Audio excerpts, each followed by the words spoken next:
seperti itu karena sedang jadi pondasi.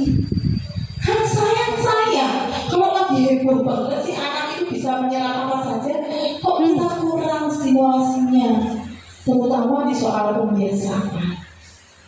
Bahkan di Jepang itu mereka nggak mementingkan akademik, tapi mementingkan pembiasaan, tanggung jawab, ya, disiplin, terus tentang nilai hidup.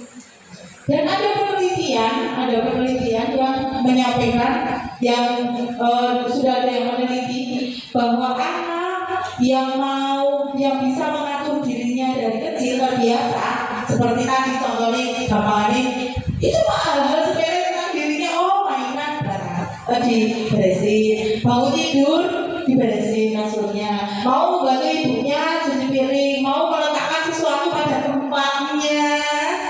Itu anak-anak yang terbiasa begitu, ini sudah terbukti hidupnya nanti lebih sukses dibanding anak yang tidak seperti itu. Kaniman ya, jadi kalau orang tahu orang bisa macam apa, tidak usah stres, justru kita stres kalau biasaannya belum jadi. Gitu. Oke, ini kalau senam, bagaimana cara kebiasaan juga bukan senam. Sekarang ada 7 kebiasaan anak Indonesia hebat. Salah satunya berolahraga. Salah banyaknya senam. Pokoknya senam hampir semua PAUD itu olahraga nih senam. Bagaimana cara membangun kebiasaan berolahraga senam ini ke anak-anak?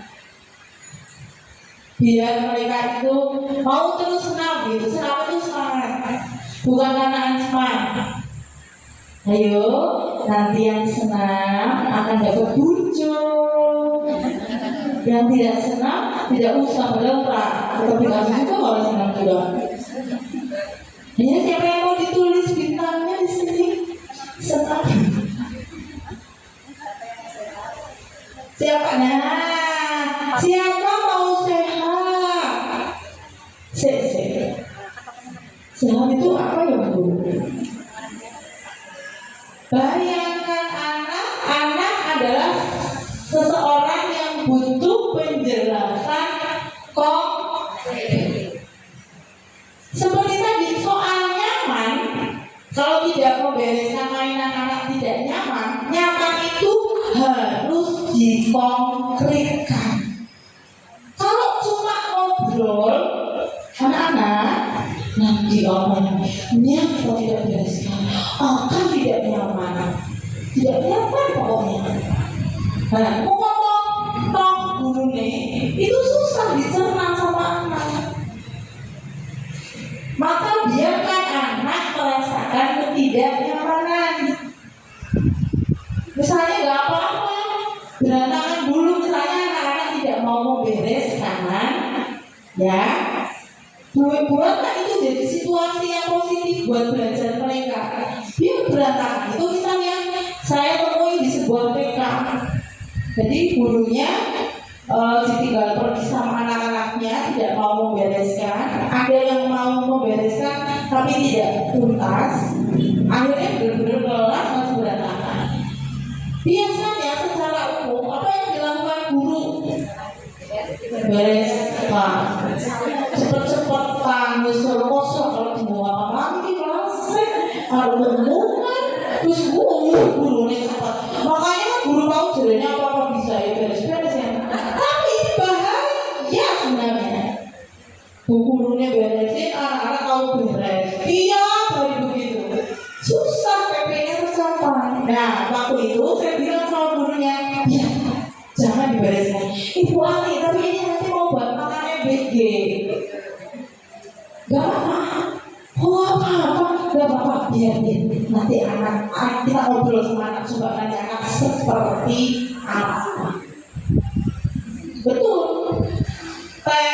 Gitu ya, anak cuci tangan, lalu mereka semangat sekali karena tahu jawabannya mau makan MBG. Bu guru makan loh.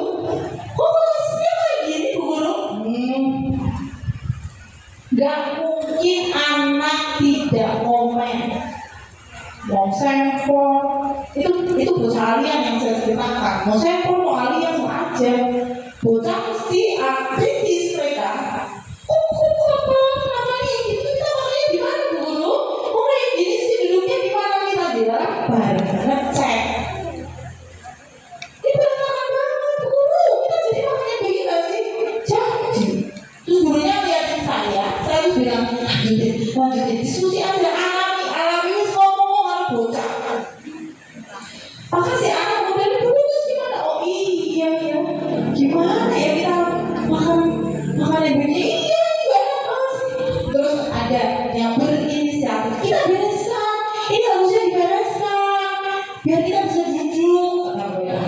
Ya Bu, dengan penuh kesadaran karena tahu rasanya tidak nyaman, mereka membereskan dan cepat ngumpuli gurunya. Kenapa ya? Karena mau semua.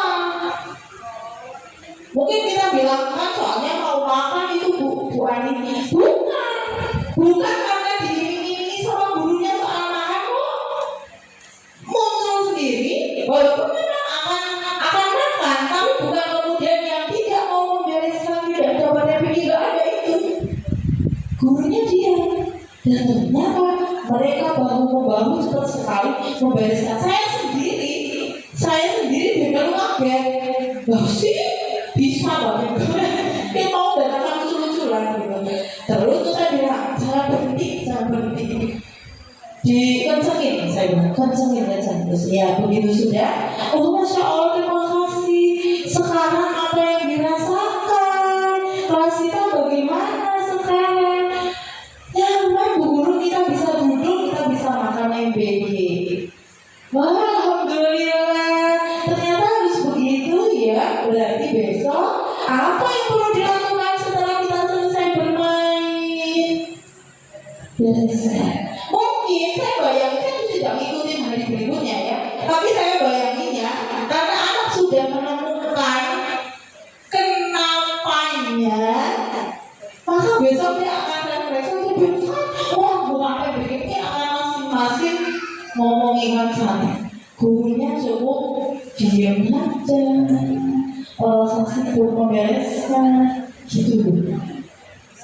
Ini PM. Berarti benar ya PM itu penting. Berarti dulu kita belum begitu ya. Sudah ya, mungkin ada yang sudah, tapi kurang dalam. Masih abang, aku lah ya orang melayang gitu. Ada yang tenggelam, ada yang melayang. Ya sudah lah, tapi mungkin belum semua, atau belum semua guru bisa jadi, belum konsisten bisa jadi. Ada mungkin hal kebiasaan yang kita sudah menggunakan alasan, ada yang tidak. Nah, soal senam juga sama. Agar sehat. Nah, sehat itu dikonkretkan. Seperti apa sih? Apa akibatnya kalau orang manusia tidak suka berolahraga? Akan pegel, akan mungkin cetruk, ya peredaran darah tidak lancar, membuat ada penyumbatan, maka jadi cetruk. Nah, kita bisa bilang, kita bisa ceritakan itu, bisa ada pakai video juga boleh. Akibat suka olahraga, akibat tidak suka olahraga, divisualkan.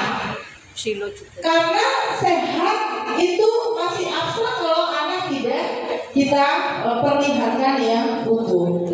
Termasuk nih yang Islam-Islami, ya seperti alimah gitu. Ini juga pengen buat saya di Muhammad. Oh ini ya Bu. Doa.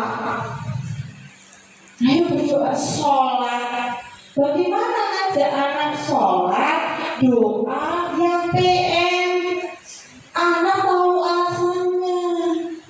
Bukan yang gini loh, kan seman-seman.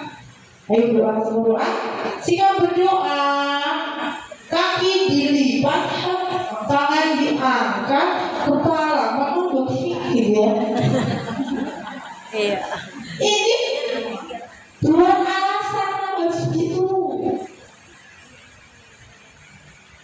Dan sebenarnya keren banget anak-anak kalau alasannya itu enak banget. Apa alasannya? Kenapa berdoa harus begitu kira-kira Bu? Tahu Bu?